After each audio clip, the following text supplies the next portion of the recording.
which team was the biggest disappointment? This one's pretty tricky, but Nameless, since you got that last one, we're going to let you start off here. I'm going to go with Splice. The easy answer is ASTRO Gaming, but I'm definitely going to go with Splice. They get top 2 at Birmingham. They have a lot of time to practice and get better going into this next event being CWL Seattle, and they come here and they get a top 20 placement. That's something that you don't expect out of players like Tommy, Bance, Jerd, Mad Cat. Those are top players within the scene. They've been dominating in Europe for years. They come here expecting to do well. They get top 20. They let down the European scene, and I expect them to make a change going forward if they want to improve. All right, Maven. He said it's the easy answer, but I think it's the correct answer. It's got to be ASTRO Gaming. You finished top 16. You didn't even play on Sunday. That is just horrific with this 4-man roster. It can't happen. And what kind of doubles down on it for me? The reason I find it so embarrassing, you hear all these issues about them not scrimming, maybe not giving it their all, being frustrated. It's pathetic, man. You are the greatest Call of Duty team of all time, the greatest dynasty of all time.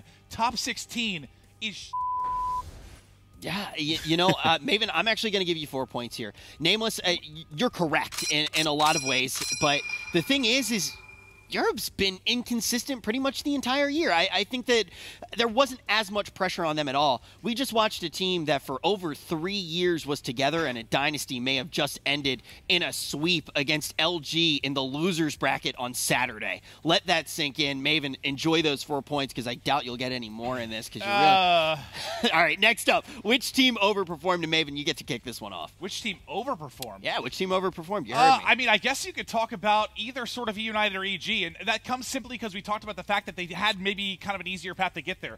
And that's mostly going to boil down. It's not really to knock them exactly, but you take a look at it. The losers bracket looks like the winners bracket. The winners bracket looks like the losers bracket. Do I think that United and EG type teams are going to continually be in the top 3? No, I sure as hell do not. I think it's going to balance out. Obviously, there's a meta change. There's a lot of team changes. Teams are going to have more and more time going into stage 2. If I had to pick one that I think isn't going to continue to match that, I think I go E-United. I think I like what I saw from EG more. So you think E-United overperformed the most? Yes. E-United overperformed the most. All right, cool. I'm going to take a few seconds here to try to actually figure out exactly what you were saying, but Nameless, go ahead. Was it that confusing, Rich? Yeah, Maven, I don't think you understand how the rest of the world hears you, but Nameless, what do you think? Which team overperformed? I mean, it's easy to say United or Evil Geniuses, but they look damn good at points during this tournament. So I'm going to go ahead and say Ghost Gaming. They get top 6 of this tournament, coming through open bracket. They had a hot Saturday. They played really well in these days in this tournament, but I don't think they're going to be able to replicate that going forward. They're not going to be in the stage 2. They're not going to be able to get that practice in consistently against the top teams.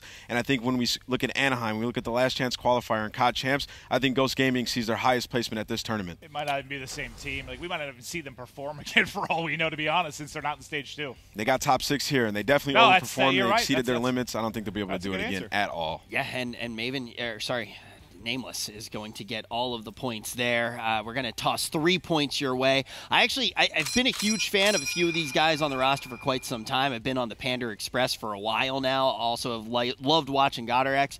But the question is, was Haggy really the addition that they needed? I think they did overperform, but I'm excited to see what these guys can do. But it's time to head into our final segment of the night. It's time for the grand finals. Whee!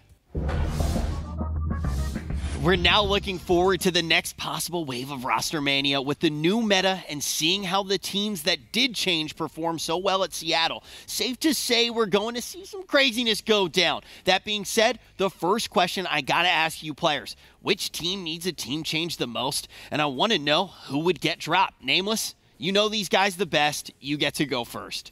If you're looking at ASTRO Gaming, it's going to be Karma, who's probably going to get dropped from that team. He's been underperforming. Everybody's seen it at times. I think he'll thrive on another team where he can kind of play like himself, maybe be that AR role and play it to his top level. And I think ASTRO Gaming need a change of pace. They need a new scenery. They need some sort of change. Top 16 is definitely as disappointing as it gets for a team like that.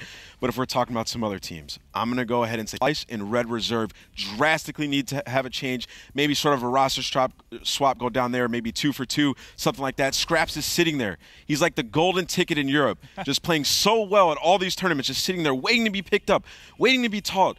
And I think one of them needs to make a play for him, or they need to do a 2-2 swap. Honestly, Scraps could play in the NA, but I highly doubt if he moved here, anyone would understand anything that he said. But Maven, what do you think on this topic? He took basically all of the really good answers. So, all right, we're going to go ahead and award 5 points over to Nameless. I was going to say Splice. That was going to be my answer, and I honestly didn't even know who I was going to drop. So yeah, just give me negative points. That's fine. Nameless went ahead he and took just all of them. He said like 3 of them.